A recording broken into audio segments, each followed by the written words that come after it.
Today's episode is brought to you by In My Bag Apparel and Customs. In My Bag is a brand that collaborates with talented artists from across the country to bring some unique and exclusive concepts to life at a reasonable price. For $15 off your first purchase, visit whatnot.com/invite/inmy_bag 2023. That's whatnot.com/invite/inmy_bag 2023 for $15 off your first purchase. And make sure to check them out on Instagram as well at inmy_bag 2023. Did you know that the average person encounters 16 murderers in their entire life?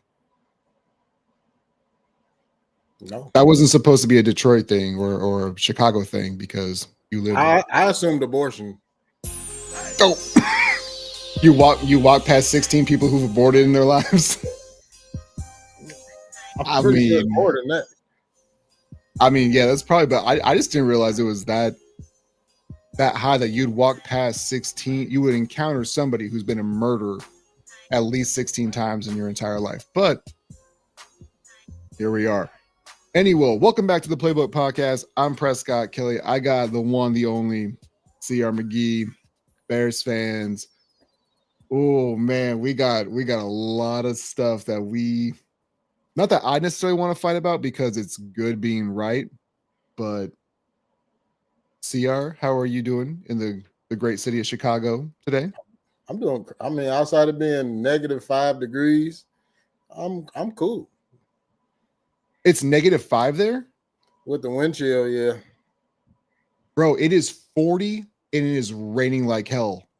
It's this winter's been so weird in Alaska. I hate it, man. It's good because I'm glad having it not be -30 with 50, 60 mile an hour winds. But right now it's 40 degrees. It's already slick as hell outside and it's raining and it's bananas. And I don't know what to do with it anymore, man. Yeah, no, it's been we got snow last week. It's gone already. And now it's freezing cold. So it's definitely been a weird winter. I'm cool with it. I mean, as long as it's not going to be detrimental to the roads, right? Like, I mean, right. You and I live in places where the road conditions are just going to be just dog regardless. But as long as you kind of have a little bit, look, nobody wants to hear us talk about the weather. That's some old head. You want to roast the Lions? Roast the Lions. You've earned it. Let's start there. No roasting necessary. I mean, they are who I thought they were. Like, well, the Denny Green. I mean, Lions fans, a lot of them. Not Jake Strand. Jake Strand, you're the only one that I'm cool. You were moderate with your stuff talking, but the rest of you, I told you. I told you in August. I told you in September. I told you in October. I told you in November. I told you in December. Jared Goff ain't that dude. Oh, Jared Goff should be in. Look at his numbers. Look at his numbers. And look at what you see. Jared Goff ain't that guy, and he proved it once again last night. If Jared Goff was that guy, he'd still be in LA. They wouldn't have said, hey, we need an upgrade at quarterback to go to win the championship. So let's get rid of this dude and go get this old dude who got the job done. Now, dude, I've never seen anybody trade away a franchise quarterback and be like, nah, we're good. Right. You traded away a franchise guy and got better.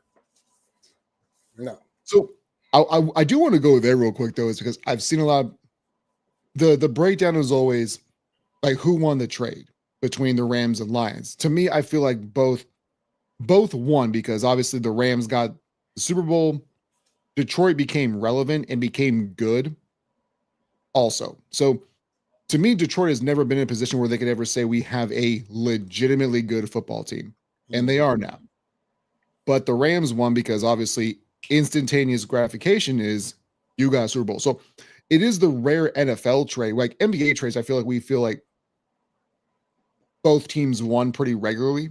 But in the NFL, it doesn't usually happen that way. And especially for what Detroit got, we don't usually think it that way. but I think it's a testament to what the Rams have done because they've redrafted well. They're still back in the divisional round, have another chance to go to the conference championship, and did that while basically selling their soul to get Matt Stafford and Jalen Ramsey.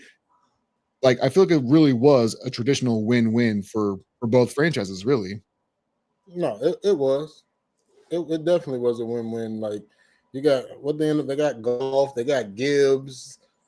I, I mean, Yeah, they made themselves into a really good team due to that trade. And as soon as they get a quarterback, they'll win a Super Bowl. Well, the thing that I've been really loud about too is I've been very loud about this, and I know that whenever you're a fan of a team that hasn't won anything in a while, it's like you as a Bears fan, 85, and but you still get to hold on to that, right? As a Bills fan, I don't get to. Like you, okay, so maybe you don't, but like the franchise gets to.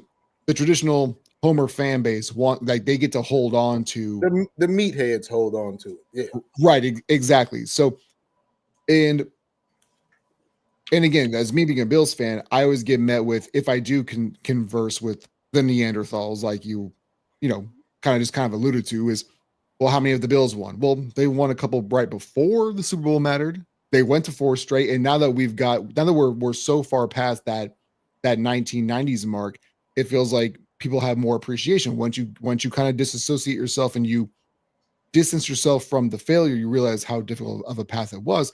But in real time, though, to get back to Goff and Darnold, because let's be serious, we want to talk about that real quick. We want to take our victory lap on that. As you're right, man. Like Goff is going to Goff and Darnold's going to Darnold. They might improve, but they have not changed. Yeah. Solid quarterbacks can win you games. Solid's being very generous with Darnold because he had a year, but I'm not willing. Darnold is. I've waited for that shoe to fall on Darnold, and it's like, damn, when is that shoe gonna drop? And it didn't drop until week 17 or week 18. Yeah. And then the other shoe dropped in the playoffs. So Darnold is ass. Let's call him what he is. Goff is a solid quarterback.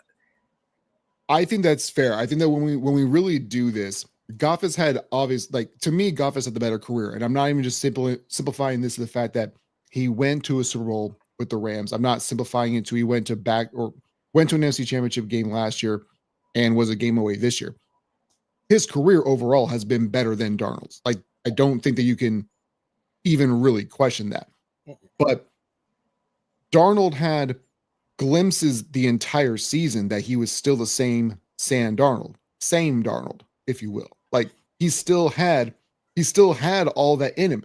And that's what I'm worried about when it comes to Baltimore and Buffalo later on. But we'll get to that a bit later on.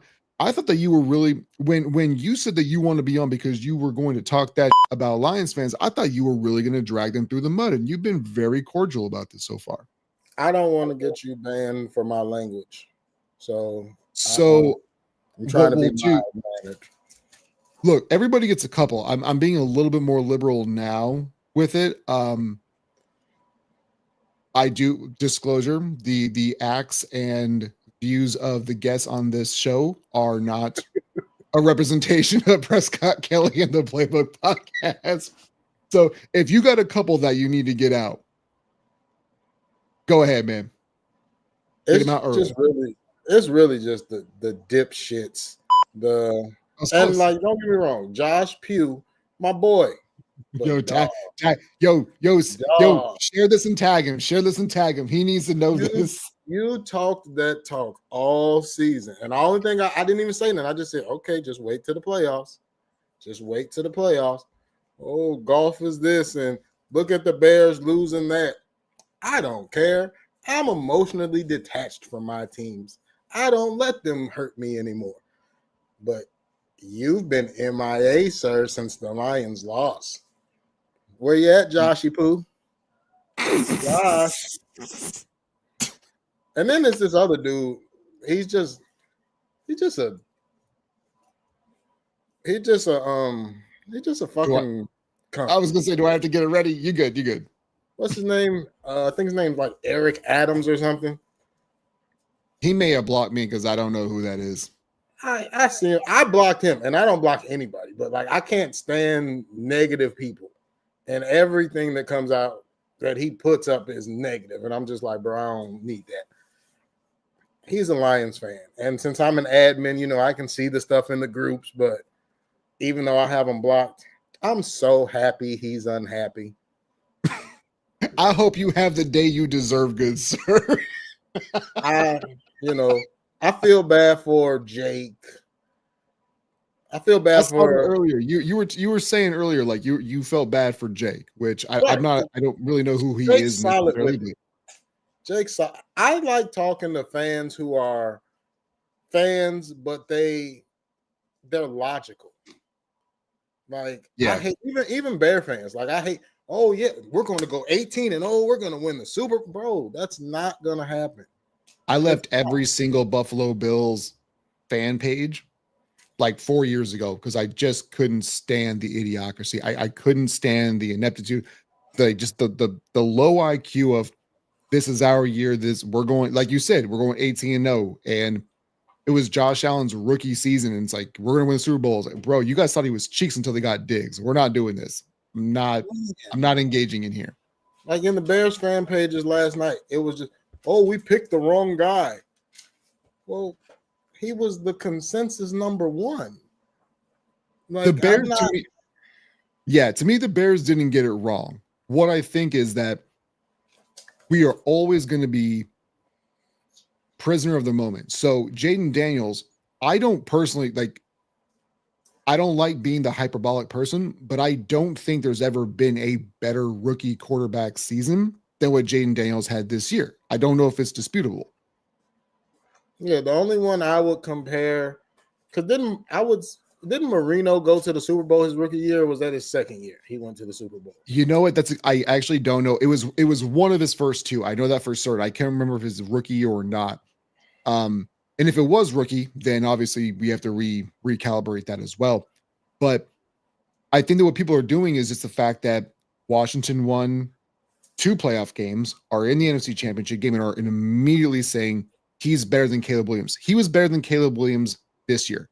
And the initial setup was Chicago has the blueprint, right? They got the better defense, they got the better wide receivers. This is the year. But they've also had different coordinators and coaches. And I think that once you get somebody in there who can let Caleb be Caleb, kind of like what Josh Allen is to the Bills, you've got to let him take chances because it's almost like when you saw people comparing quarterbacks and it was, Caleb Williams and what was it, Bo Nix, they're always doing something stupid.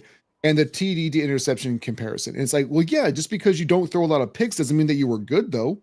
Just because you throw a lot of TDs doesn't mean that you were necessarily good because maybe there's picks to counterbalance it, whatever.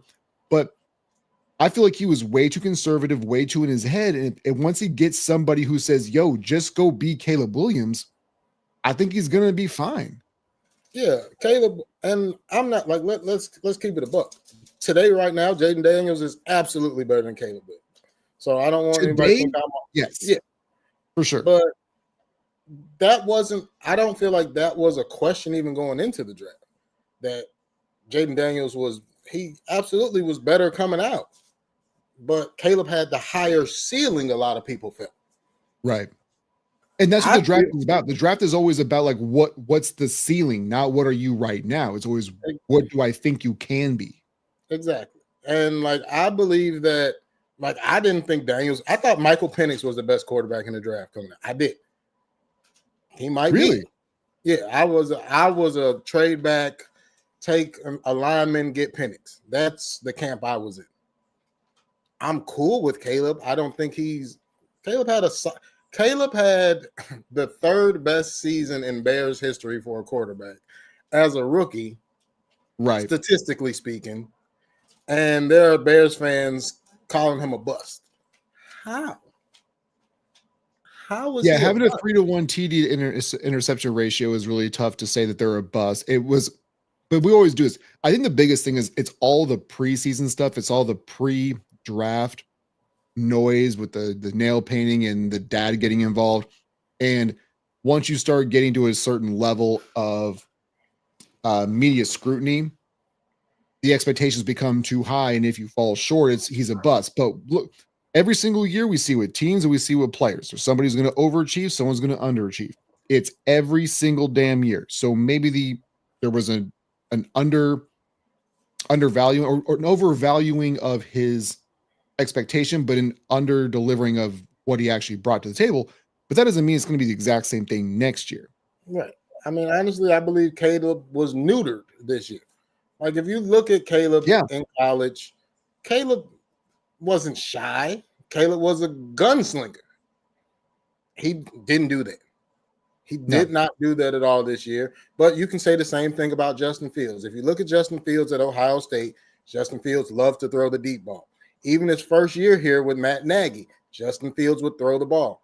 Matt Eberflus comes in, and now Justin doesn't want to throw the ball. He's not looking to take shots. Like, that was the philosophy of the coach. Don't turn the ball over. Control the ball, control the clock, and let our defense win the game. Well, Caleb ain't that type of dude. He doesn't want to be a game manager, and that's what they made him. So I'm hopeful that the next guy, whoever it may be, unlocks the dude that everyone thinks can be great. I think what we run into a lot nowadays, and I've said this multiple times, is that we want to praise the people who throw the ball downfield because that's what we remember, right? We remember back in the 90s, it was 7-step drops, throwing it. You were either going to run the ball all the time or you were going to chuck it deep. And we embrace the people who do that now. And the NFL has become so scared because the football to them is Gollum with the riddle. It's the precious says we can't turn the bars over. And they just don't want to do it, man. They just want. What was that? I said, it's like the teams are the simps and the ball is the hoochie, and you got to protect your hoochie. So and that's what they're doing. No, I didn't want to rename this episode, but I'm gonna have to now. Like, get that hoe out there, let her work. You trying to protect it, you putting it on a pedestal, man. Let that go. Let it go to the streets. Man. You go to the chat. The only way you're gonna get your money. Put it out in the street. We haven't really talked any divisional round yet, but I need to go to the chat real quick, make sure that we're still staying engaged. So Tony says, yeah. Oh, so he's a little bit behind. We're like 15 minutes behind on the chat, 20 minutes. He said, yeah, same here. Oh, it's cold. So I know that he's in that Philadelphia area. Evan Bradfield so the link or the ad for the beginning of In My Bag Apparel, that's Evan Bradfield. He goes, I blame Jello because he did the intro for the Detroit Lions yesterday. Yo, man, if you can't blame Drake, you might as well blame D'Angelo, right? Right. So Tony said, feel bad for the DC. I feel bad for DC. I would for Pew still kind of do, but only because they are Michigan fans. All right, we'll go ahead and beg a little bit though. Nigel says the flaw with Caleb is he tends to be very risk averse. That's going all the way to high school, leading him to holding the ball. I don't know. Like, I feel like in college, he was not risk averse. I feel like he was very much open to being like his own playbook, basically. He doesn't play on time. That's really, he's an off-script kind of guy. Right. He needs to trust what he sees, one, and let it go. He holds on to the ball way too long. Like, he was sacked, 50 some odd times this year? A lot of those are on him. Yeah. The line is terrible. Don't get me wrong. The line is terrible, but the line's been terrible. We have a GM that's a former lineman, but he can't find linemen. But to put that in perspective, like, I worked at a television station before I worked in finance at a car dealership, and they sent me to a seminar, and it said, don't sell like it's 1999 anymore. But the person who was training me at my job was doing everything like it's 1999. And like to your point with the offensive lineman, oh, you used to be an O lineman back in like the 80s and 90s. That's cool, dog. But we need something now. Like he goes and gets these great value linemen. And it's like, bro, what are you doing? Like the whole Ryan Bates thing. Like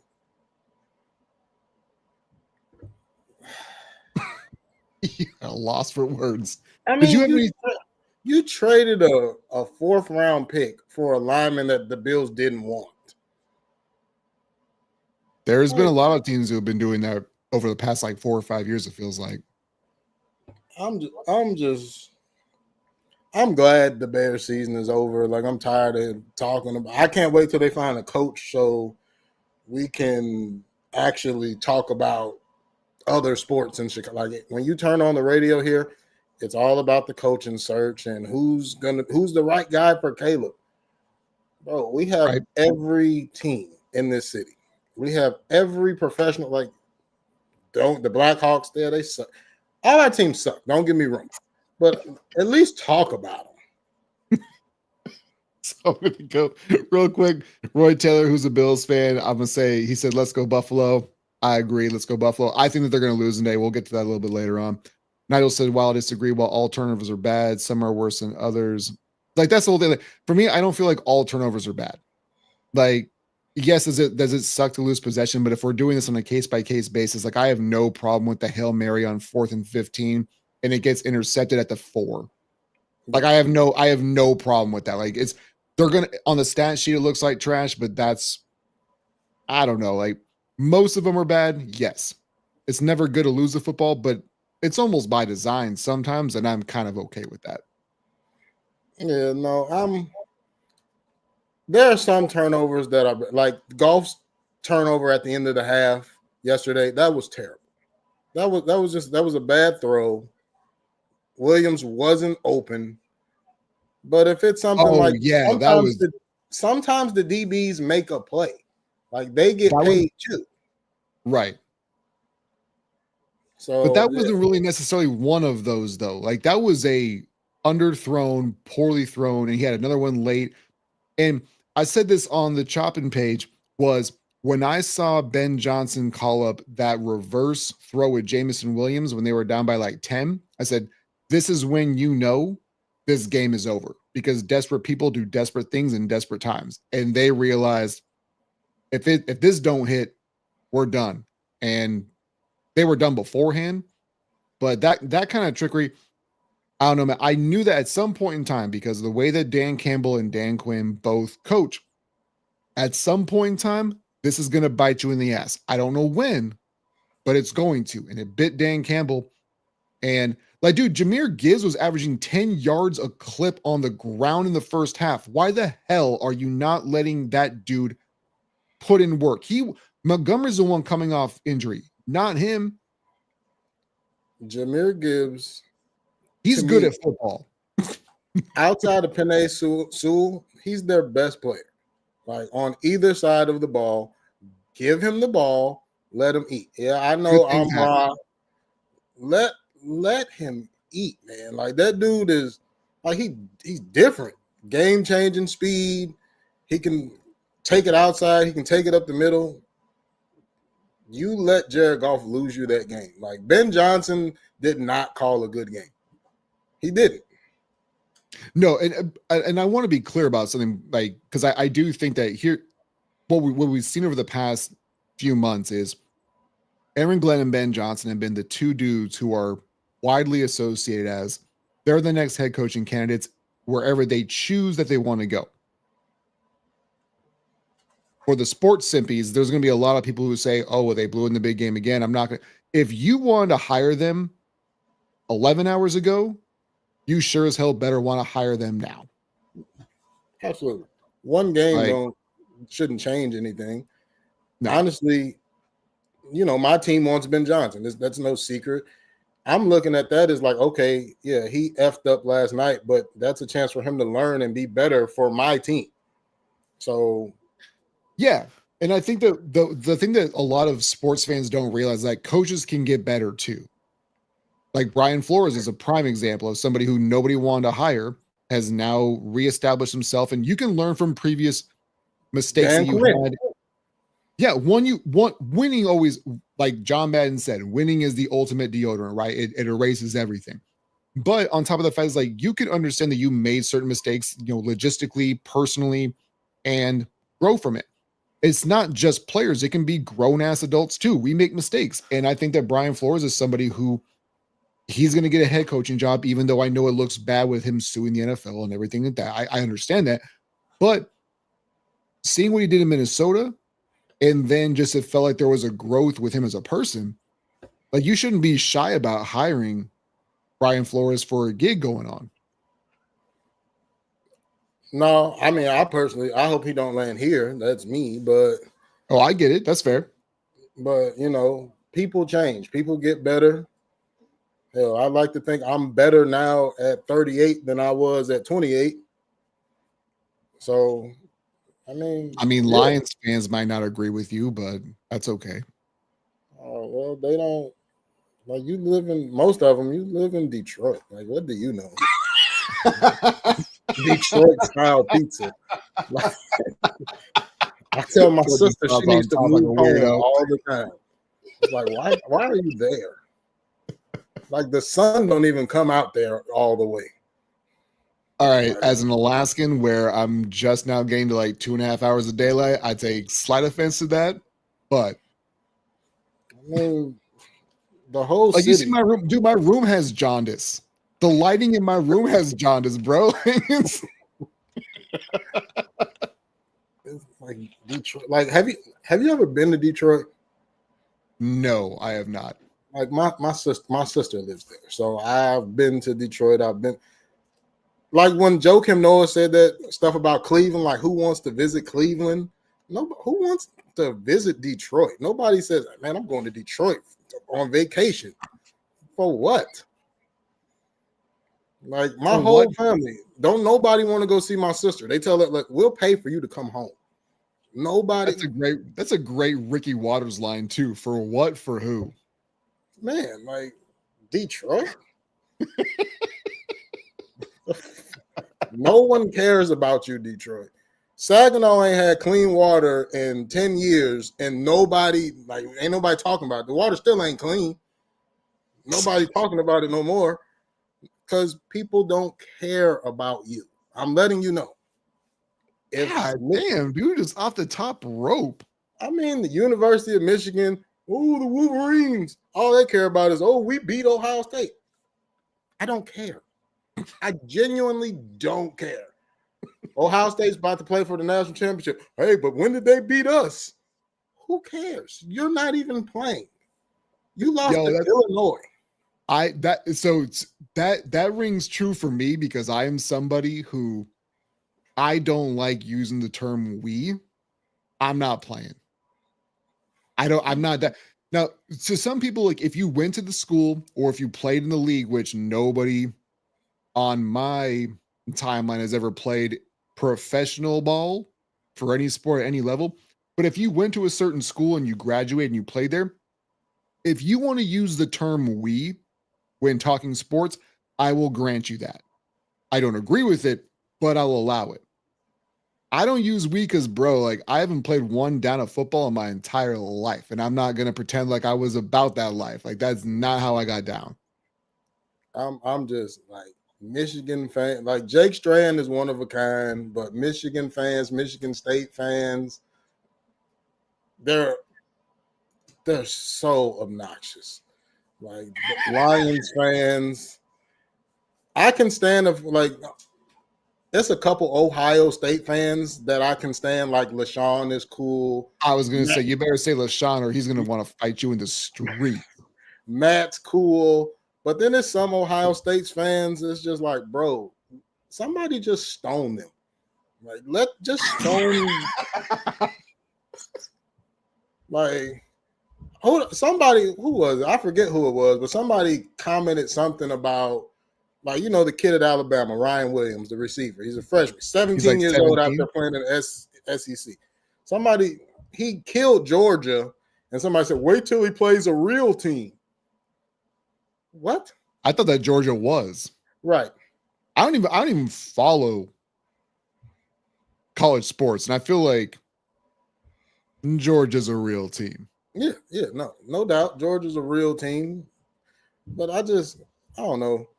Back to Michigan just sucks. Like everything about it. Like they got nice apples. Like, I used to go apple picking with my granddad when I was a kid. They got good apples. I've never heard the most genuinely gentle and condescending backhanded compliment in my entire life that Michigan has good apples. Yeah. I mean, and then I see a comment. Chicago is one of the most visited cities in the United States. So people do care about Chicago. Oh, Nigel. I was a tour guide for 8 years. People absolutely care about Chicago. The architecture, the history. Oh, yeah. But who's going on an architectural boat tour in Michigan? Nobody.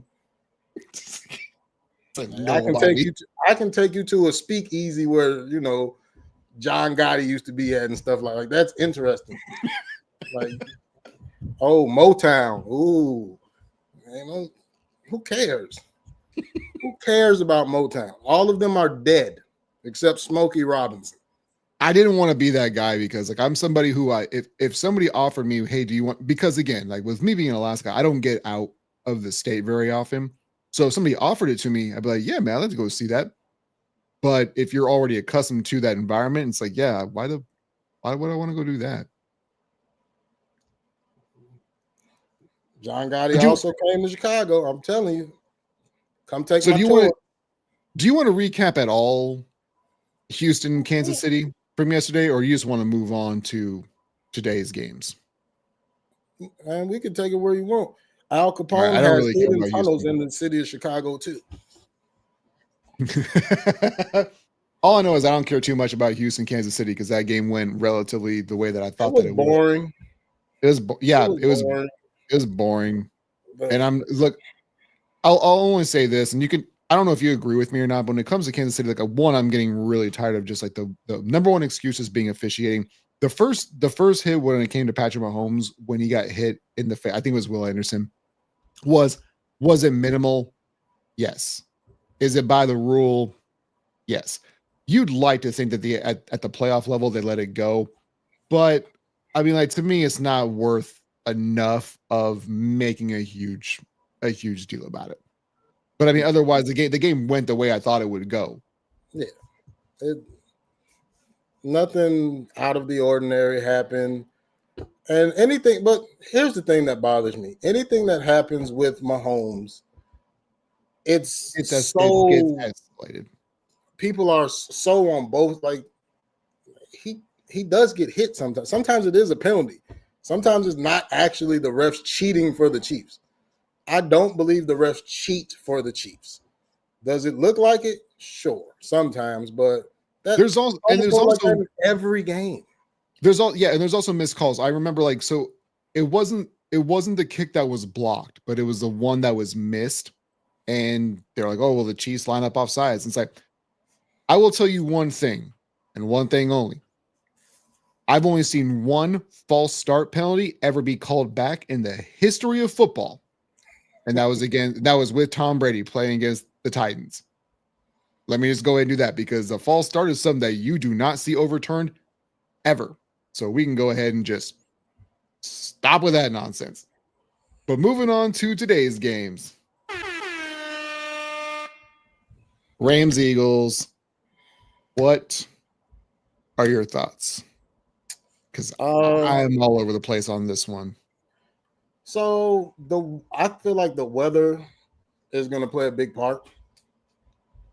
So whichever team can actually run the ball, which the Eagles should do, they should be able to win this game.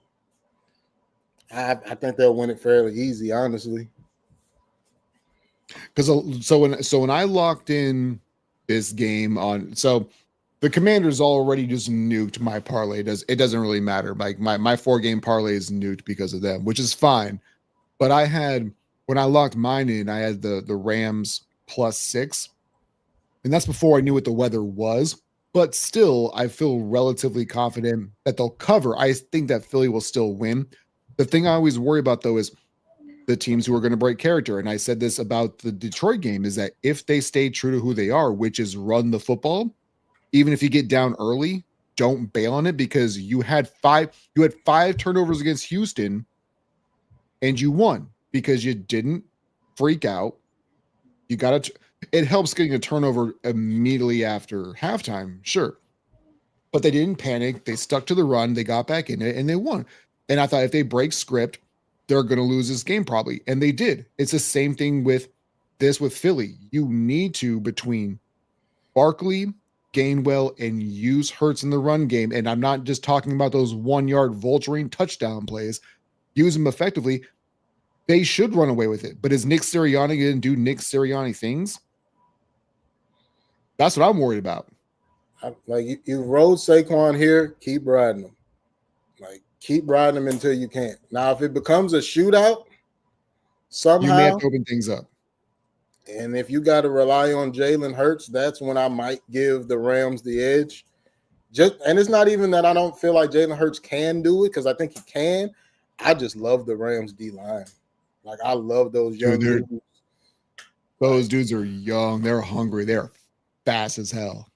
Yeah, and to think that they're all in their first, second, or third year, man, they're a problem. They're going to be a problem. Glad they're not in my division. So, good luck, 49. Good luck, Mario. Real quick before we move on, I'm going to head over to the chat real quick and address some comments and questions. Make sure that after this is done, we'll have the audio version up. You can get it wherever you get your podcast, the Playbook Podcast. If you're watching live right now, make sure to like, share, subscribe, smash the 5-star reviews on this page, because we only have the best on this show. Let me head over to chat for a minute, and wow, we got some things going through. Mario says I think it's Eagles and Bills, though. I'd like to see that. But Eagles got heart, says Bills head. Matt, I'm not gonna read that. There's a lot going on there. In my bag, Evan says not a fan of the tush push. It's not that I'm not a fan of it. Like, I understand the reasoning behind it and I understand its effectiveness, but when I said that you've got to get Jalen Hurts more involved in the run game, if the weather's going to be such, is you can't just rely on him to just bail you out on 4th and 1. Like, the actual offense and the flow of the game is going to have to be a lot of Saquon, a lot of Gainwell, a lot of misdirection, a lot of read options, and use him organically in your play calling. So you're not just in 3rd and 1 and 4th and 1 all the time. That's more my point. Is I know that if it gets to that point, they'll be okay. But if I have a guy, if it's the playoffs now, we shouldn't be doing quarterback sneaks in the 2nd and 3rd quarters. You're going to need that dude going forward.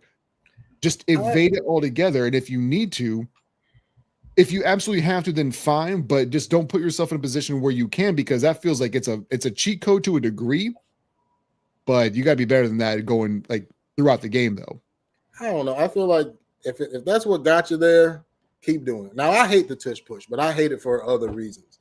You know how many times I had Saquon for an anytime TD score, and then it's just, oh, here comes the tush push. Bro, you and me both. That's why I hate the tush push. The other thing, too, is like, that's the thing that irritated the hell out of me, because I told people, was like, what if Saquon Barkley had 10 more yards, but he got 10 more touchdowns? Would he be your MVP? Because he'd be at that point in time, it would be a discussion. It would be a legitimate discussion of Saquon being MVP and not a quarterback. But because the TD isn't attached to what he's done, even though he got you there, and that's why the sports simply irritate the hell out of me, because I feel like Saquon should have been a legitimate MVP candidate, as not just like he's not a quarterback, so we'll just throw him in the mix. No, I'm with you when you're right. Like, I'm with you when you're right. Like, Saquon definitely should be in the MVP conversation. And if he did have those tush push touchdowns, he'd have like 30. He's absolutely the MVP. He's absolutely the MVP. Well, the other thing too is like, I understand. So I understand the counterpoint too, is because the Eagles were good without him, right? Like they went to Super Bowl 2 years ago. I think they won their division last year. They still went to the playoffs. Doesn't really matter. But is he the most valuable? You saw what it You saw what the offense jumped to once they got him, though. Like, it's stupid. And again, if we're doing stat wise, if you give him that extra 10 yards and gets 10 more touchdowns, it's a wrap. Yeah. Yeah. And one thing I appreciate about him is like he didn't care. Like I came here to win. I came here to win. So you were talking about like the anytime touchdown things. I was mad last week because he had an open field because I had him in a DraftKings lineup and I only needed those extra 50 yards and the touchdown would have gotten me from winning $70 to winning $6,000. And I'm not happy at all. But I understand him wanting to make the correct play, but bro, I feel your pain. Man, Not happy. Had him in a 4-leg, just TD parlay. He's the only one that didn't get in the end zone. So, yeah. And then it's like when I'm like, you know what? I'm gonna put Hurts on. That's when Saquon scores and Hurts doesn't. So it's like, F the Eagles as far as my parlays. I'm keeping them off from here on out. I have nothing on this game today because I honestly don't know what's going to happen. I don't know which Jalen Hurts I'm going to see. We'll see. And my, like, if I was doing my analysis, because I didn't put this on the actual podcast, but I put it on a live when I got home from work on Friday, was that I feel that the offensive line and defensive lines for Philly and LA are, it's basically a push, if you will. But if you, like you had mentioned, if you put Jalen Hurts in a position where he has to be a strictly quarterback, to me, that feels like it's a win for LA. Now, if they can win on first down and shut down Saquon early, and you put him in that position, then I think LA could win. But you have to do it the entire game, right? Because Devontae Smith is still there. AJ Brown. I think AJ Brown's actually going to have a huge game because of all the bitching that he's been doing. Yeah, apparently he's been doing some reading. I think he'll have a huge game individually. I think he's going to have a big game just because everybody made a big deal out of him reading. But apparently he's done it before and nobody's cared. And like, hey, if I'm AJ Brown or just any player, if we're winning, whatever. So we're going to see. Like, they're definitely going to load the box and try to stop Saquon. I think they're going to try and force Hurts to make some plays, but can you stop Saquon? Nobody's done it all season. Yeah, I think that's the biggest thing. So like I said, I think the Eagles still win, but I've got the Rams +6 just because I think the comment. I also think that Cooper Kupp's gonna have a big game because he's really been struggling the last 4 to 6 weeks. There hasn't been a whole lot there, and I think that what they're gonna do is slide more. If you're just doing daily fantasy, I would think that I would slide more towards Cooper Kupp because I think that Nakua is going to get a little bit more of the action. To get back over here, so Nigel says running backs don't win MVP if there are valid QB seasons cause. Okay. As LaShawn says, running backs don't matter. I think that, so I said this 3 years ago on the previous podcast, the Chop on Peascott page, was that I think the NFL is going to be going to a different realm, mostly because like Bill Belichick started to go to like bigger bodies, bigger dudes, and was like, I got to win ugly. And all we care, we care about the regular season because fantasy matters. But once we get into this particular point, what wins? Offensive line, defensive line, running the ball, getting ugly and muck it up. Running backs have been devalued so much and wide receivers have been valued so high. And I've said, we all think that if we do top 10 wide receivers, everybody names 40. Wide receivers is where you can get people. Running backs are like, I think that the top tier guys are going to start getting paid again because they are more athletic. Like we use them in the passing game. You can use them in the slot. Running backs, by definition, have been devalued, but they still matter. I think that one can still win MVP, but it's gonna take a real special season. Like an LT AP type season. it's going to take that on top of the fact that you have to be like the real focal point, right? The quarterback can't. You gotta drag a donkey to be able to get there too. But Saquon was in the conversation up until the last 3, 4, 5 weeks of the season, though. My whole thing is, if we look back like years and years and years, outside of Tyreek Hill, what great wide receiver has won a Super Bowl? But see, Mike Evans is good, but was Mike Evans like? Would you ever consider Mike Evans a top 5 receiver? I think that he's always been on the cusp, right? He's always, because when you have 9 or 10 straight 1,000-yard receiving years, like, you're gonna be put in that conversation. But you're right. Not if you're a Bucs fan, maybe you put him up there, but largely we don't consider Mike Evans to be a top 5 wide receiver, but he might end up having a top 5 career. Absolutely. So absolutely. I think that those are two completely different things, but those are two different conversations that most people don't want to have. Sorry, I got sidetracked. What was the original question you asked before that, though? Just about like which great receiver has won a Super Bowl? Like, what's the last, like, Jerry Rice type of wide receiver? And Jerry Rice probably the wrong name because he's like the standard, but right. No, but I understand where you're coming from, though. But I've made the exact same comparisons. Like, why are wide receivers getting paid $30-35 million? It's a passing league, yeah. But you're stupid if you think that you have to pay a wide receiver almost quarterback money. Like, you don't have to.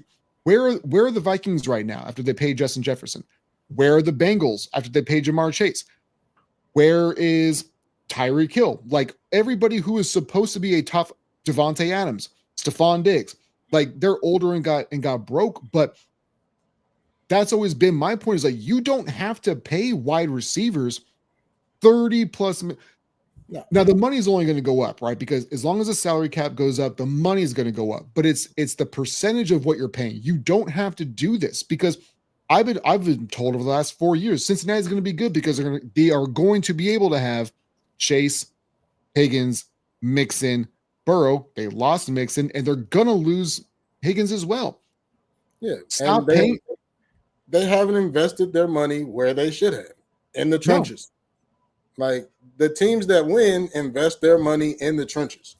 But go ahead, go pay that receiver $40 million a year. You keep doing that. Let's see how far that takes you. So Daniel says, by that argument, you shouldn't pay anybody. No. You're misconstruing, and this is my words get twisted all the time. It's not that you shouldn't pay anybody. It's not that you shouldn't pay wide receivers. It's that you don't have to pay the next dude money. You just don't have to. If the talent is so good, especially the wide receiver, CR, who would you say are the top, like, who are your best wide receivers in the NFL right now, would you say? Top 2 to me, undoubtedly, is Chase and Jefferson. They're 1 and 2. Then you can shuffle it around. Right. Like, it's a couple of guys you can throw in there, and then it's really your opinion after that. So, Tay Adams, I'm a big Garrett Wilson guy. I think he's really good. Just got a shitty quarterback.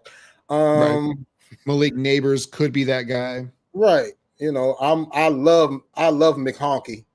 I love Lad McHonky. I know that's not his real name, but No, I call him that too. I call him Mick Honky. Yeah, that's my guy. So, I'm not saying you shouldn't pay the receivers. That's not what we're saying at all. It's just everybody doesn't deserve that bag. Like, somebody's going to pay T. Higgins this offseason. Yes, you do. No, dude, you don't have to make the next person up for a contract the next highest paid player. That's not in the NFLPA. The NFLPA does not say if you're up for a contract, you have to pay the next guy the most money. That is not an actual thing. I loved what the Patriots used to do. It's like, oh, it's time for you to get paid. I don't think you can do it outside of here. Peace. And they kept winning. Right. Like, believe in your program.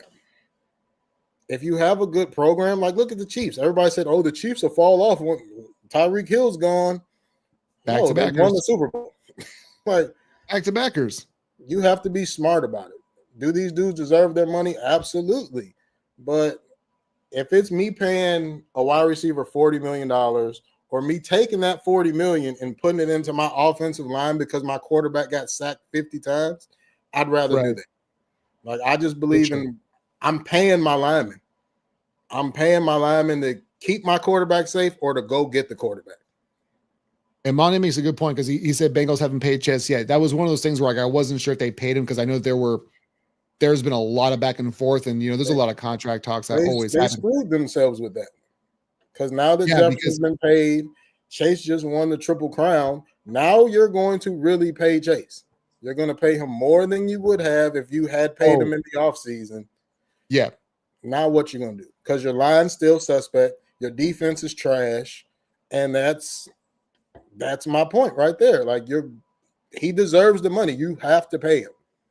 right. But And to clarify with Nigel real quick, yes, no, it's not taking a discount. It's not like you're taking it to an extreme where I'm saying that just because you have a top 10-ish wide receiver, they're taking league minimums. That of course would be some kind of rule against NFLPA and as far as like the salary cap and how they do things. But my point is the person who is up for a contract next does not have to be the next highest paid person. Like that is the real thing that I'm getting at that doesn't seem to be clicking all the time. But and it's the same thing with quarterbacks, man. Like I'm okay, like you said with wide receivers, man. You can get 1,000 yards from damn near anybody if you give them enough targets and you give them enough run. Quarterbacks, you can get basically 25 to 30 touchdowns with enough play out of these guys. But are you going to be built the right way? And so many of these teams are saying, and this has always been my point, is like once you make it to the playoffs, you feel like you have to pay these quarterbacks like the Jimmy Garoppolos and like the Blake Bortles, and like you're gonna handcuff yourself by team success and pay the wrong dudes. But if you just paid the right dudes and like, I'm with you, man. I'm getting all kind of intensity right now. like Brock Purdy's about to get a bag. So do you actually think that okay, and that's the thing with Nigel's, like these guys are supposed to get paid $60 million. He doesn't have to. He doesn't have to get paid 60, but if that's what the market value is, so that's what he's going to. But this is just me. This is my if I don't believe you're worth that, I don't want to give it to you. And like players come and go. And if I make a mistake, hey, it's gonna happen. Like you're gonna like we traded Roquan Smith. He became an all-pro. That was our bad. Right. But they didn't want to, they got two linebackers and Tremaine Edmonds and TJ Edwards for what they gave for what Roquan got. Was it the right call? Doesn't look like it right now, but I didn't have a problem with it because I understood what they were trying to do. These guys deserve the money, but I just don't believe in breaking the bank for everybody. Well, yeah, and the thing is, like, you obviously can't, right? Like, there's a cap for a reason, and so Nigel came back in again and says, "But then, who's your QB going to be on your team?" We were talking about Purdy with San Francisco. As long as you have Kyle Shanahan, it doesn't matter. He doesn't care. I tag Purdy. I tag him. I would too. Show me that you this season was terrible. He wasn't good. So okay, let me tag you. Let's see what you can really do. If you show me that you can do it, all right, cool. I'm gonna pay you. But if he comes back and repeats what he did, then no, I'll plug somebody else in. But see, this is why I'm always open to the fact of if you want to reset your own internal clock, okay, not reset the market, because I've used the term reset the market too many times and I've used it incorrectly. But if you want to reset your internal clock as an organization, then just don't pay Purdy, because the Niners have made it very abundantly clear. Besides when they trade up to get Trey Lance, which was an utter failure, they've went to Super Bowls with Jimmy Garoppolo in NFC Championship games with Brock Purdy, who was the last pick in the draft. Mike Shanahan or Kyle Shanahan thinks that he can do it with anybody. So if you think you can do it with anybody, don't pay him $60 million a year. You don't have to. Like the NFLPA does not make it so where you have to pay him that. Somebody probably will, but I'm with you though, man. It's like with San Francisco specifically, Debo's getting older and doesn't want to play running back anymore. Kittle's getting old. Ayuk had a season-ending injury. Trent Williams is about to retire, I think. I'm not paying him $60 million a year long term because he was only good when all the Avengers were good. Yeah, he was. Doesn't mean you have to pay him just to keep him. Let him walk then. Let somebody else in a better situation pay him. But you don't have to. He was a product of his environment. Like that's how I feel about Brock Purdy. He's solid. He's in that whole Jared Goff, Alex Smith. I wouldn't even put him Alex Smith. I'm a big Alex. Like I just think he's a solid guy. Right. And I can find another solid guy. If I'm wrong, I'm wrong. But I don't think I'm wrong. No, I don't think you are either. Like I've always said this. There's every year, there's 4 or 5 great teams, 4 or 5 trash teams, and everybody else is basically 500. But depending on how the ball bounces, your season ends worse than you think. And same thing with quarterbacks. There's 4 or 5 top guys, 4 or 5 bottom ones, and everybody else. You can interchange them between teams and systems and weaponry, and you're going to get very similar production. I want to go and defend Monty real quick because Monty Denman had popped in. He said, I feel you guys are saying because I'm pissed we paid Dak, but what was the alternative? And I understand that is a really big concern with a lot of fans and organizations. Who are you going to get who's better? Because that position in particular is so important. Like I completely get it. But it's like now you paid him and you're hamstrung by his contract. So but this is the thing for me though, is look, if you legitimately think that whoever you have at quarterback is your answer, then fine. Go ahead and pay them. I don't agree with it because you are losing. If we're seeing again, there's 5 guys who you could interchange them between any other roster, and it instantly makes them either better or it makes them Super Bowl contenders. There's only 5. That's it. And if you want to pay the Trevor Lawrences and the Dak Prescotts and everybody else in the middle of the road more than the Mahomes and the Allens and the Jacksons and the Burrows, then fine, you can do that. But when we do the who are you going to get who's better, it's not always about who's better. It's the reallocation of funds to make the team better and then win based off the rookie scale. I'm okay with drafting a rookie quarterback. I've said this before him. I'm okay with drafting a rookie quarterback every single year. Maybe not in the first round, but second, third, fourth. If you've got somebody who you're unsure of, who is going to dictate $50 million a year, I'm okay drafting one because I'm okay with letting that dude walk and let somebody else pay him 60 and then reallocate my funds to actually get a better football team and then restart the rookie clock all the time. Yeah, no, I'm with you when you're right. Like the Packers used to do that. Like who did they draft? Didn't they? They drafted Mark Brunell, Aaron Brooks, Hasselbeck. Like that's what they kept doing. Yeah. They just kept getting dudes because they weren't sure. The other thing too is like I'm tired of the old quarterbacks getting the lifetime achievement award back, and that's what gets you in trouble too. Pittsburgh did it with Roethlisberger, Atlanta did it with Matt Ryan. Just because you've been good beforehand, you give them these long extensions. It's not the NBA where you can trade it and it becomes an asset. It's like that's not how that works.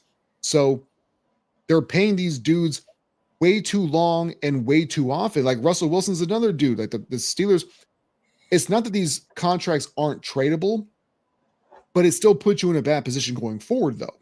Right, because now you got dead cap and all that. And, to answer Monty's question about who's better for your team, sometimes you have to take a step back to take 2 steps forward. Like, that's just how I look at it. Like, well, so Pittsburgh's not willing to do that, which I appreciate because they're not willing to tank. But if they just had a legitimate quarterback. Yeah, I mean, they have talent. I mean, They need a few more pieces, but Russell Wilson did not help them win that playoff game. He looked terrible.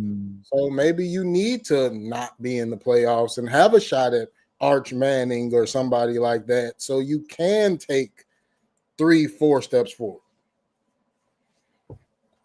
Yeah, I agree. And I want to move on to Baltimore and Buffalo because we haven't touched on nothing yet. But real quick, Nigel said every time you change your QBs, you change major variable in how your system is.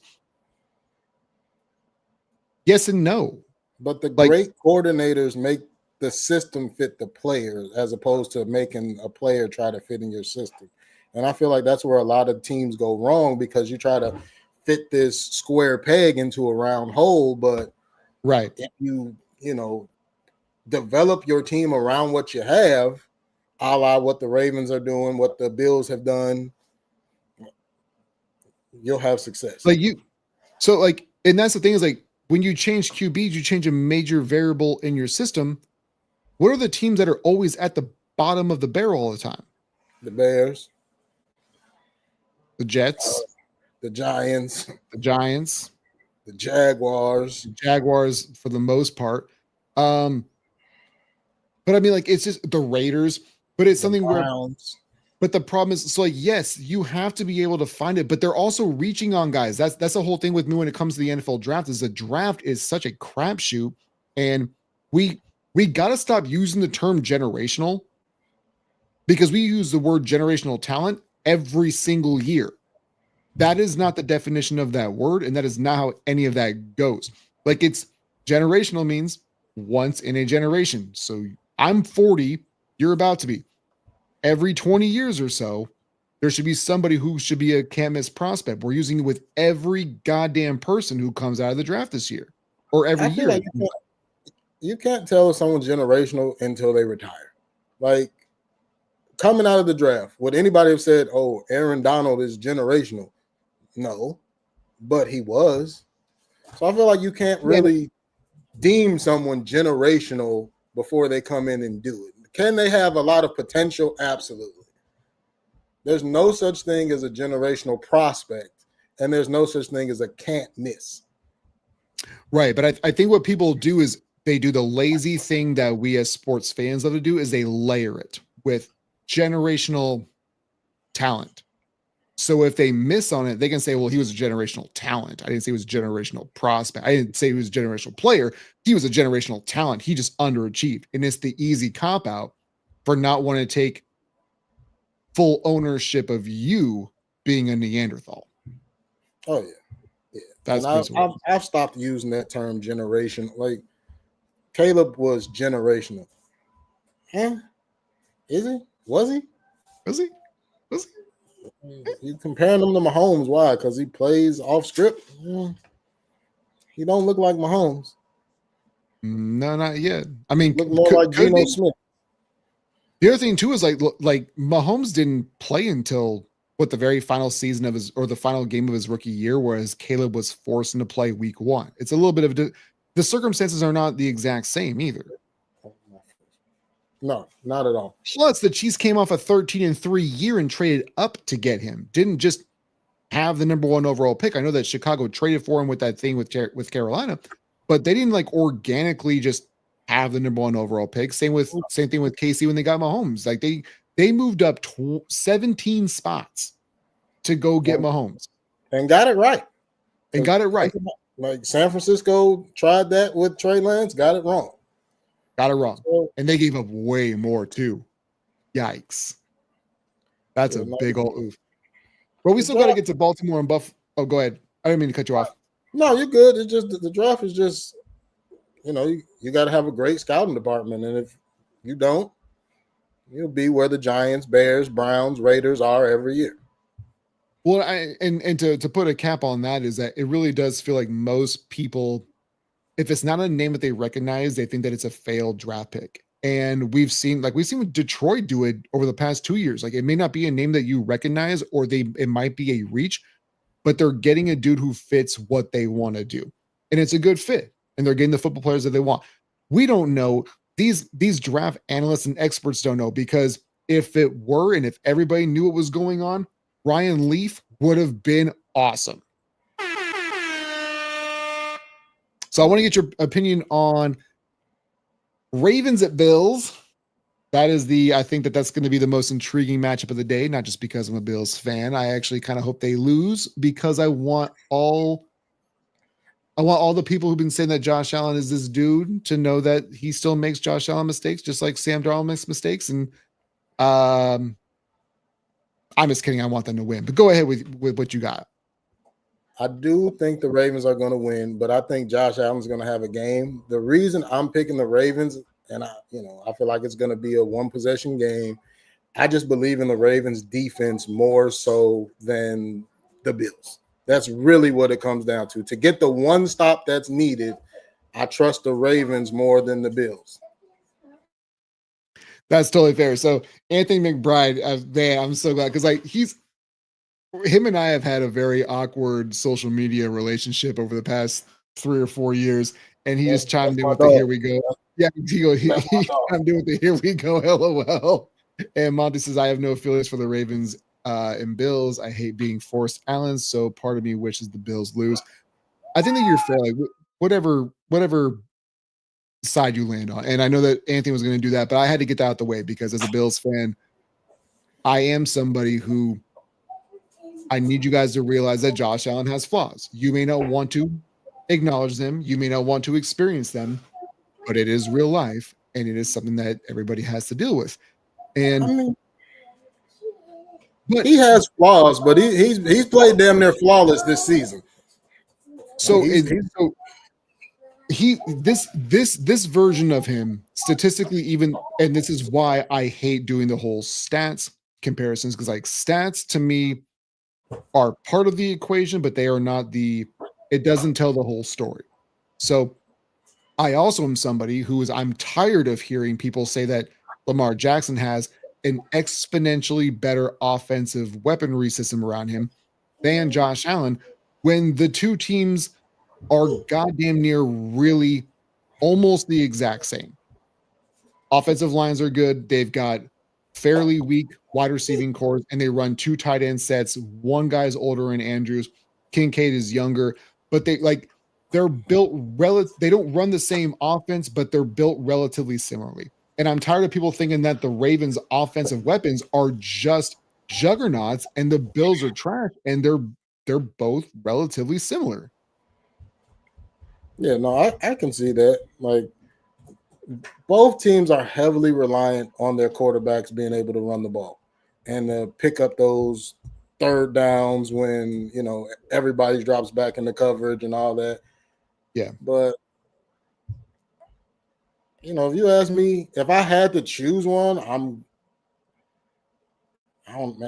Josh has big games in the playoffs. I've seen him do it. I probably pick Josh over Lamar. Not saying Lamar isn't.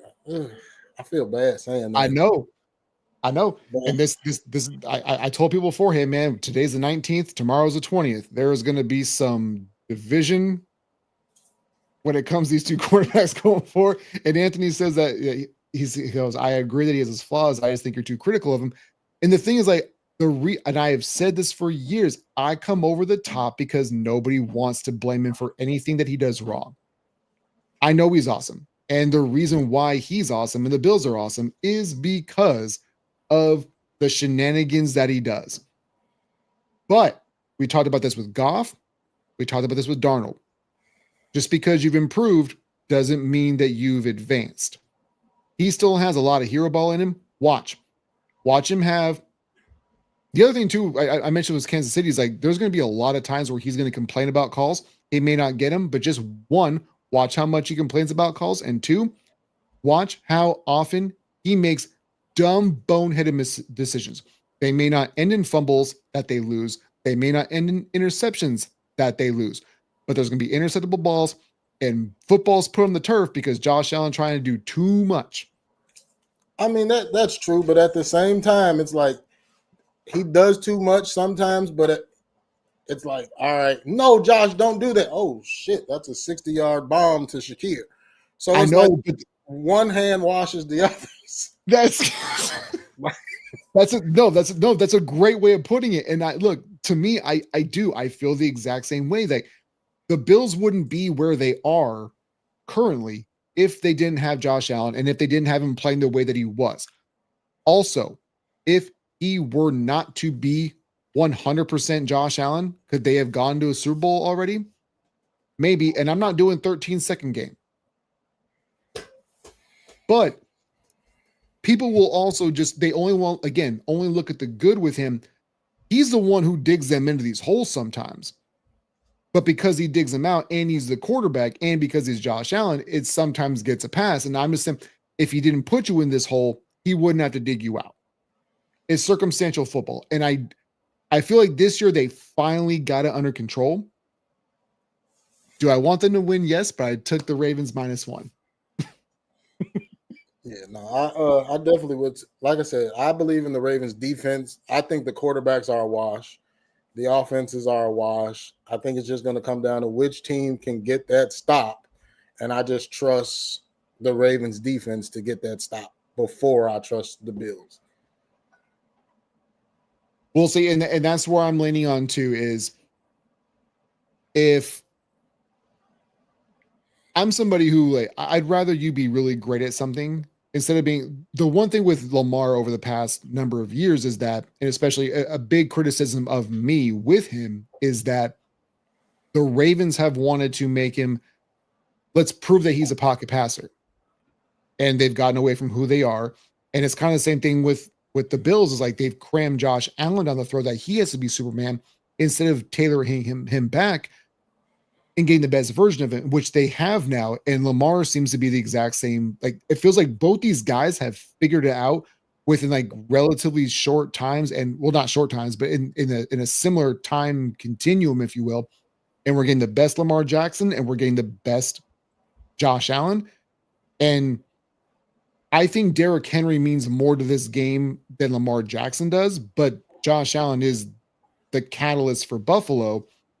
But I'm just worried that he's going to revert back to Josh Allen things and do something he's not supposed to do, man. Just watch. There's going to be, I've called him White Jameis Winston for the last 4 years. He's going to give you 6 plays where you say nobody would make that play. He's going to give you 6 plays where nobody can. See, Jameis is that's too far down on the spectrum. Like if you wanted to call him like a high-end Baker Mayfield, I'd feel better about that than Jameis Winston. No, I just mean because like for me, Baker, the turnovers and the bad decisions at times. Well, so for me, I think that's a fair assessment. But I mean, like as far as like when it comes to like just the way they play, like Baker to me is he's still reckless, but like when I watch Jameis Winston play, there's 6 or 7 plays every single game where I go, nobody would make that throw. And then I say no, and then I say nobody could make that throw. And it's the same with Josh Allen. Nobody could and nobody would. It's just 2 different extremes. With Jameis, though, it's just like you look at him and he's like, bro, what the fuck are you looking at? No, but bro, he got LASIK. He got LASIK now, dog. He's good. Well, his surgeon need their license taken because I don't know what the hell Buddy be looking at sometimes. Dr. James Andrews works on eyes too. He went to Dr. Kevorkian for the eyes. Like, I don't know what. Put them contacts back in. I'll tell you what, we'll go ahead and hang it up because the Rams and the Rams and Eagles already started. So we'll go ahead and hang it up here. But real quick, because I don't know what the line was before these games started, but when I locked them in, it was Rams +6 against the Eagles, Ravens -1 against the Bills. What are your thoughts before we hang it up real quick? Touchdown. Who the hell scored? Jalen Hurts just ran it like 50 yards. Huh. Well, that makes us look really silly. Most specifically me. While we're doing this live, but no, I mean, this is who they are. As long as they stay true to who they are. But so he had a 50-yard touchdown run. Yeah, off a read option. So see, that's what I was okay. Before people start making fun of me, that's what I was saying. Don't use him just in the tush push. You got to use him in the RPOs and the play action. Look, I'm taking a W on that one. I'm taking And a they W. missed the extra point. What was that? Missed the extra point. Dude, everybody's going to be going for 2 next season. I don't blame him. Go for it. Like, F it. Did you? Oh, what are your thoughts, real quick, on the potential change of the onside kick to a 4th and 20 situation? Oh, that's right. I saw that a couple weeks ago. To me, it's a lot that has to do with just everything in life. Like it doesn't affect me, so I don't really care that much. I know a lot of old heads are really Don't change the game. Yeah, we can, okay, then cool. Then we'll only go back to 8 teams and we'll go back to a 12-game schedule. Are you guys gonna like that too? Don't get the hell out of here with that. But no, like it doesn't directly affect me, so I don't really care. Yeah. I think it would bring an interesting wrinkle to it. I think it'd be fun, but I don't care because your quarterback can sling it 80 yards, no problem, or he can run that 20 yards. So yeah, of course you don't care. People like me, my quarterback, so he's gonna hold the ball and take a sack. So, but then again, let's do the onside. No, I wasn't even thinking about it from that perspective because I never look at anything through the prism of how the Buffalo Bills are constructed. I always look at it through the prism of I don't take this thing that seriously. So if they change the rule, they change the rule. Could it benefit me now? Yeah. But in 4 years, when Josh Allen can't move the way that he does, all right, fine. What are you guys going to do again? You going to change the rule again? Fine. It's whatever. He'll still be Big Ben. Oh, that's the most accurate comp. Yeah, when he can't move, he's going to be Big Ben. He'll still be big, hard to bring down.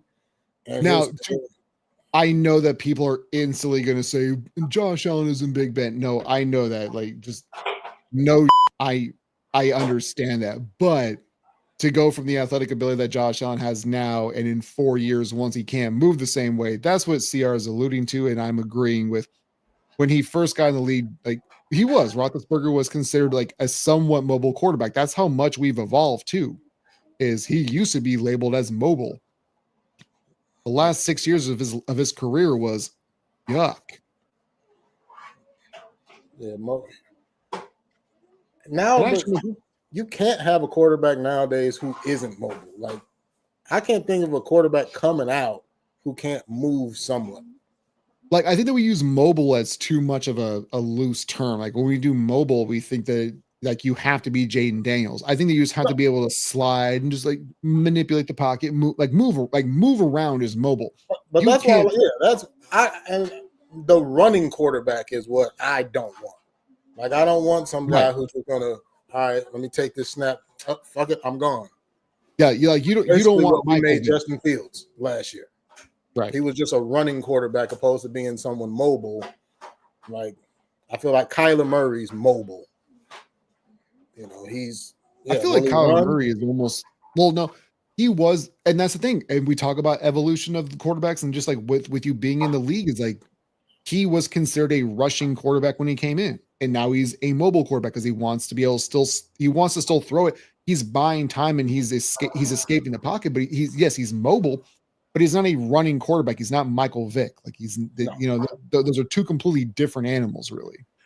Yeah, no, you have to be able to move around in the pocket. The only quarterback I can think of right now just happens to be playing Matt Malik Stafford, Kirk Cousins. I thought you were going to say the people who would just take off. Yeah, Stafford isn't really mobile anymore, but he was. Yeah, Kirk Cousins never been mobile. No. And you have to be able to move in the pocket. The pass rushers are too good. They're too fast. You can't just sit back there and pick people apart no more. Well, I mean, like you do, like you, and we kind of alluded to that earlier. It's like, yeah, it's one thing to be, Kyler Murray fast. It's one thing to be Jaden Daniels fast, but mobile is not the same as just running quarterback. We do that with Lamar Jackson. We used to do it. Some haters still do it with Lamar Jackson, but he is now kind of moved into the mobile quarterback and not the guy who's going to beat you for 140 yards on the ground, you know? Pretty good for a running back. Yo, I swear to God, every time I hear some dude, especially somebody who looks like me, say that, I want to fight them in the internet streets. It's so annoying, dude. It's so terrible. Oh, we didn't even get to TikTok. I want to ask you real quick. I know that nobody really cares. I'm not really on there. I have it, but I've used it like 6 times in the past 3 years. I said beforehand, I thought this thing was going to, once it came to January 20th, this thing would be reversed. And from what I've heard, they're already restoring people's access. So it's already back. So Yeah, this is already my daughter's been on it today. Trump saved it. Is that what we're going to do right now? Yeah. I figured as much. They'll find some way to monetize it for themselves, and we saved. That's all it is. Yeah, we saved national security. Okay, fuck out of here. No, they don't. Like, you're listening to our phones and watching us through our TVs anyway. So like, yeah, because China's the only one doing that. Got it. Well, that was my whole thing. Is I saw that was the deadline. I thought that's very, very convenient that that's the timeline that they would do. And I jokingly said by Monday it would be back up. And I thought that it could, because it would be like his grand introduction to his re-inauguration. It's like, look what I did, look what I fixed, because you guys have nothing better to do than just scroll on your phones. I'm going to give you back the one thing that you guys are going to miss. And I also thought maybe it'll take 2 or 3 days just to make it look like it really took some work. But man, this whole thing seemed like a ploy from the get-go. I didn't think that it would go down. It did, but let's be serious. If it's already back up, you guys took a 6-hour hiatus. Okay. People crying, like, bro, it's an app. Go to Instagram. Like, I don't know. I personally didn't care because like I have one. I've never used it. I used it like the first when I downloaded it for 2 hours, and then I'm like, all right, this is stupid. I'm ghost. But no, Trump's big thing is going to be the mass deportation he's doing here on Tuesday. So it's TikTok Monday, deportation on Tuesday. Got it. Yes. All right. So we're really going after the real crux of what American history needs to go through. There's supposed to be 200 officers here on Tuesday kicking people out. In Chicago? Yep. Well, that's okay, because we're going to have the Gulf of America soon, and we're also going to buy Greenland. Hey, shit, they won't be knocking on my door. I don't care. I was born in Maywood, so I'm. That ain't none of my business. I don't open the door for nobody. It's like, man, I wait till the Amazon truck leaves the cul-de-sac before opening my door. Yeah, man, you come in here. You're gonna get past these guard dogs first. Shit. Man. Oh, I haven't seen your dogs in a minute. Are they there? Yeah, this bitch sleeping right here. Oh, I can't see because it's a female dog. Come on. Come on. Stop crawling. Yeah, how about Oh, God damn it. She heavy. Oh, there she is. there she is. I don't know where the other one is. Where's Virginia? Upstairs and down. Upstairs. Okay. Oh, I didn't realize your girls were down with you. I was all cussing and stuff. My bad, man. No, she say worse. So Some say less. I say she say worse. now she's calling the dog. Nah. She can't whistle, so she goes, woo, woo. Hey, man. The weather's got to be just so. You have to have the right amount of like lip balm on to make sure that you can get the correct whistle out. I understand what she's saying. I get it. And as a kid, you can just make it up. It doesn't matter. Your parents going to love you no matter what. I'm just glad she can't read for real. Like, she's like, Daddy, I like your shirt, but she can't read what it says and doesn't know what it means. So I'm like, all right, we good. Am I allowed to ask how old she is, or is that gonna? 4. So she's still on cat and dog and all that. She don't know what that is. Oh, you can't even see it. I can't see it. It says coitus. So it's a Big Bang Theory short. Well, so one. I love that because I couldn't see everything because it was a little bit blurry. But I like the Big Bang Theory as well. Luckily, like my wife turned on me because I never watched it before I started dating her, and I ended up really liking that shirt as well, or that shirt, but that show. And but I mean, at 4, like you could probably read it, but don't know what it means. And at 4, I hope you don't. Yeah, no. As long as she don't go ask Alexa, we're good. Oh yeah, you got to shut off all the electronics. That needs to be shut down immediately. It's okay. She doesn't have to. She's watching the house. It's fine. Yeah, it's all good. Anyway, man, I'll let you go ahead and hang it up. You guys have been listening to the Playbook Podcast. I'm Prescott Kelly. That is CR McGee. Oh, we got the doggy in the view. If you're not watching on YouTube, the Playbook Podcast or Chop and P Scott, I've been trying to get this over to the Playbook Podcast forever on Facebook, and it just won't let me change it. But if you watch on YouTube, you're good. If you listen to it just strictly through the audio platform, look up Chopping It Up with P Scott on Facebook. You can watch us live. CR, I always appreciate your time. The Lions. You see my thing? The dead lion. The dead lion. Hey, I gotta say, we didn't address that because I asked you off script. If you were wondering what CR has as his name, because I got tic-tac-toe. That was supposed to be the name of the episode. He's got a lion and a dead face. So if you didn't pick up on it, that's what that means, because the Lions are getting dragged through CR's house today. See you next season, Lions fans. Womp, womp, womp. I shouldn't talk too much because the Bills might be in the exact same situation in about 7 hours. All right, CR, I appreciate your time, man. You guys know the drill. Stay up, stay blessed. We'll catch you guys on the next one.